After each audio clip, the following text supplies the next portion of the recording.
Mahigit 5 million colored lights pinailawan sa Dinarayong Festival of Lights sa Croatia. Tunghayan sa Globalita.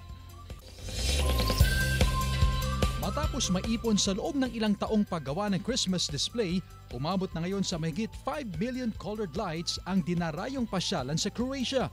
Pagmamayari ito ng Salhal family na dating parte lang ng kanilang Christmas tradisyon. Ngayon, bukas na ito sa publiko para sa minimal fee sa mga bibisita. Isa raw itong Christmas fairy tale na naisabuhay na nagbibigay ngayon ng saya at pag-asa sa mga bumibisita. Sa Finland, na tinaguri ang home of Santa Claus, feel na ang Christmas rush. Mismong si Santa Claus sa kanyang grotto sa Arctic Circle, double time na sa pagbabasa ng mga sulat mula sa iba't ibang panig ng mundo. Umabot sa 500,000 ang sulat. Ang ilan, kwento ng pinagdaan ng trahedya gaya ng lindol, bagyo at gera.